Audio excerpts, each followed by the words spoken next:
Today's lesson we're going to be covering some folk fingerstyle patterns. We're only going to be using two chords with the left hand, and that's going to be your regular open C chord and your regular open G chord. You're mostly going to be seeing my right hand, and I'll do the explaining from there, so you might see my right hand talking like this a little bit. Just so you know what I'm referring to the fingers, I'll be using sometimes the classical terms, which is P, I, M and A for fingers, for right hand fingers. I'll also refer to it as thumb and fingers 1, 2 and 3. So Jedi, I think we'll go to a close-up now of the right hand. The most important thing when you're starting off playing your fingerstyle is making sure that your finger numbers 1, 2 and 3 are resting on the top 3 strings. You can see that the third finger there is resting on the thinnest string, second finger on the second string, and your first finger is resting on the third string. Now those fingers are always going to pluck those strings and no other strings. They might later on if you're getting into more advanced stuff, but for now that's quite a firm rule.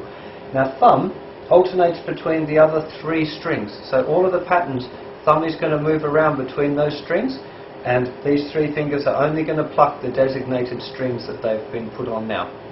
Now in this first example we're not using the third finger, so we're really just using the thumb and our first 2 fingers.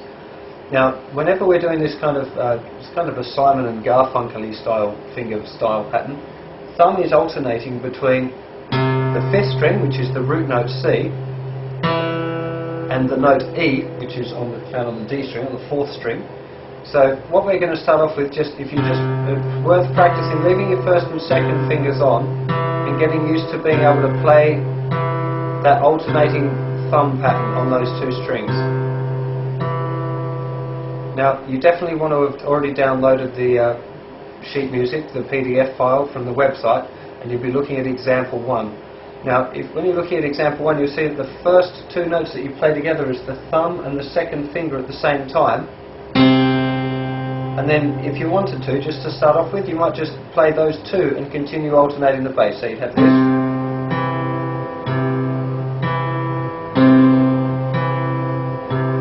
Might be worth practicing that a few times first. Then introducing the second note that you'd be playing with your first finger on the G string. So you play this.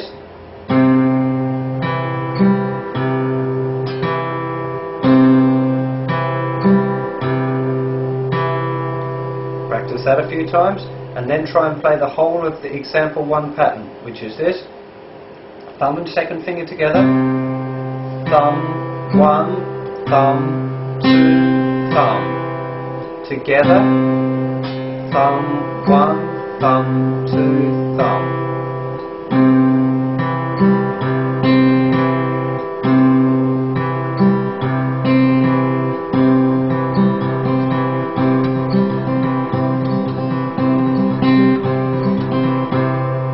Now the trick with these sort of fingerstyle patterns is making sure you do them really slowly and getting them right, and trying to keep the tempo even. So you'd have this kind of count would be 1, 2 and 3 and 4.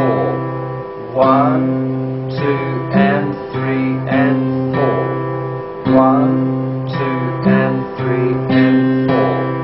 1, 2 and 3 and 4. Practice that a lot, really slowly, and make sure you get it right before you start speeding it up, and then just try and gradually speed it up. So start real slow, and then if you're comfortable with it, move it a little bit faster, a little bit faster.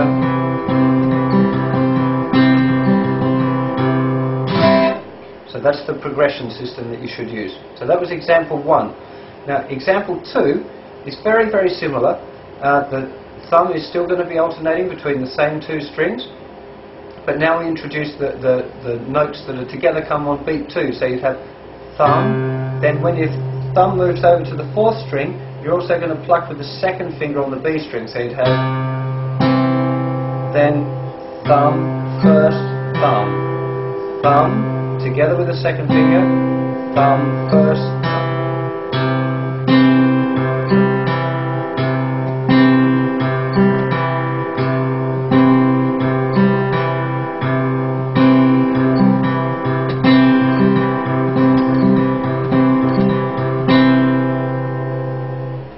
Now, that's example 1 and 2. Now after you've got both example 1 and example 2 down, you might want to try combining example 1 and 2, because it's a really common thing to have going on in folk style finger picking, which would sound like this. So example 1, straight into 2. And again, example 1, example 2.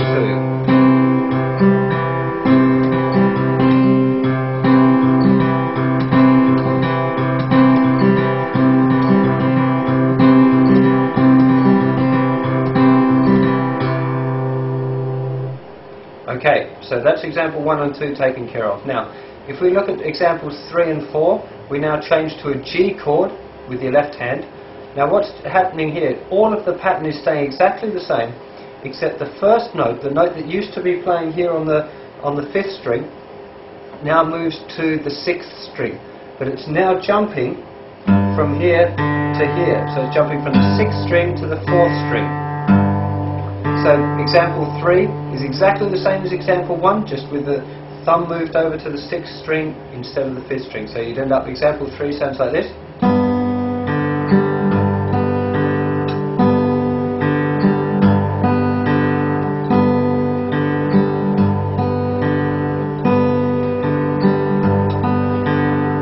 And example 4 is exactly the same as example 2, but with the thumb moved over to the 6th string. So it would sound like this. That was wrong, I'll do that again.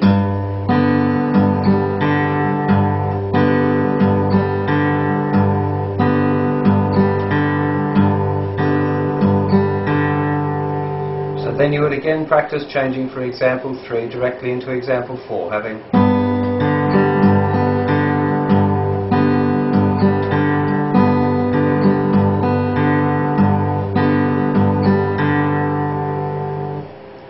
Now, the next stage would be for you to practice changing between the C-shaped ones, which is example 1 and 2, to the G-shaped ones, which is example 3 and 4.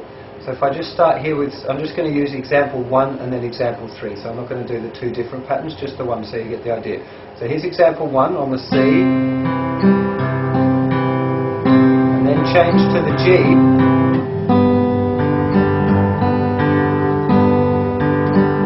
Back to the C, and back to G.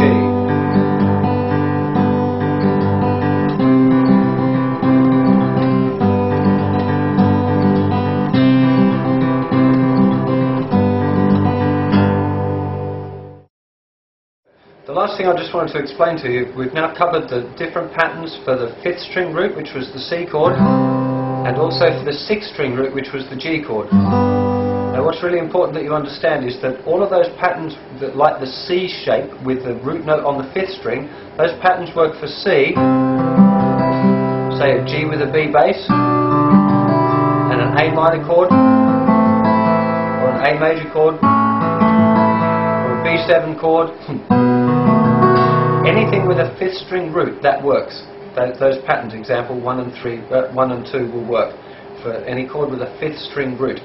And the other patterns, the one that we've been looking at, G, would also work with, say, a D with an F sharp bass,